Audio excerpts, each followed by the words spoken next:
Giro estratégico brutal. Atención porque Vladimir Putin ha avalado el plan de Trump para Ucrania, aunque ha impuesto una lista de duros cambios. Mucho cuidado con esto porque Rusia parece que no ha estado del todo de acuerdo con el plan de paz de Trump, que por cierto Trump ya lo ha entregado presumiblemente a Zelensky y Zelensky no le ha quedado otro remedio que aceptarlo. Vamos a estar escuchando las palabras del presidente Vladimir Putin, muy intensas y también muy interesantes. Atención a lo que comenta, vamos a escucharle. Well, good evening. Today we have two important questions regarding the priorities of the Russian presidency at the CSTO in 2026 and on the Russian Federation strategy to combat neocolonialism. On both the first and second questions, the foreign minister is invited to speak. So shall we begin? Vladimir Vladimirovich, may I please? Yes, please, Valentina. Yes, right now Trump's 28-point peace plan for the Ukrainian crisis is being very actively discussed worldwide. May I ask you to please, before we begin the consideration of the main points on our agenda, to express your thoughts, your overall perspective on this particular plan and how this might be related to your recent discussions with Trump in Alaska? Yes, that's right, of course. There's really no secret to it whatsoever. We publicly, it was hardly discussed, only in the most general terms. But it's no secret at all. President Trump's peace plan for resolving the situation in Ukraine was discussed before the meeting in Alaska. And during this preliminary discussion, the Americans requested us to make certain compromises to show, as they put it, flexibility. The main purpose of the Alaska meetings was that during the Anchorage negotiations, we confirmed that despite certain difficult issues and complications on our part, we nevertheless agree with these proposals.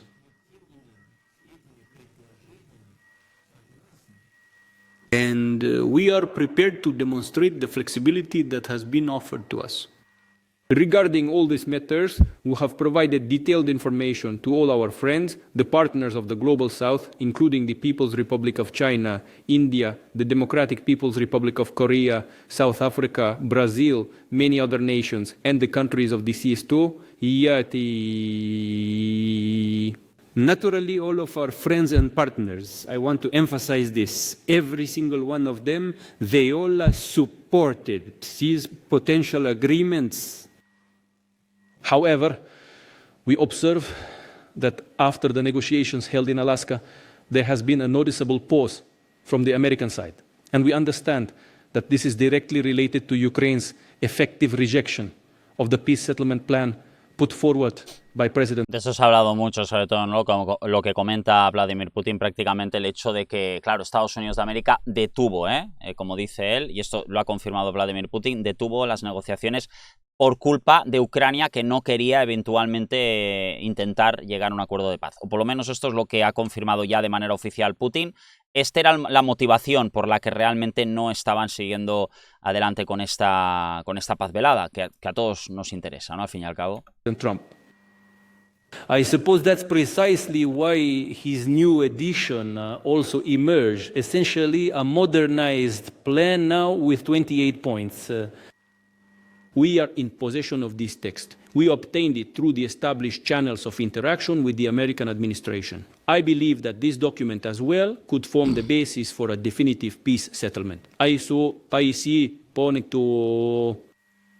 But this text in any substantive way is not discussed with us, and I can only venture a guess as to why that is. The reason, I believe, is precisely the same.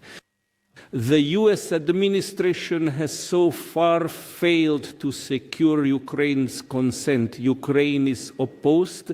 Apparently, Ukraine and its European allies are still deluded, dreaming of inflicting a strategic defeat on Russia on the battlefield. I think at the core of such a position, it's not just a low level of competence. I want now to discuss this side of the issue, but in all likelihood, this position is due to the absence of objective information about the real situation on the battlefield. And it seems neither Ukraine nor Europe truly comprehends what this might eventually lead to. Let's take just one very recent example, Kupiansk. Just recently, as we recall, on November 4th, I believe, that is, 2 weeks ago, in Kyiv, they publicly declared that no more than 60 Russian troops were in the city, and within the next few days, as it was stated, this city would be completely deblocked by Ukrainian forces. But I want to inform you, to make it clear that already by that time, by November 4th, the city of Kupiansk was practically entirely in the hands of the Russian armed forces. Eso es muy interesante porque el ejército ucraniano ha desmentido esto.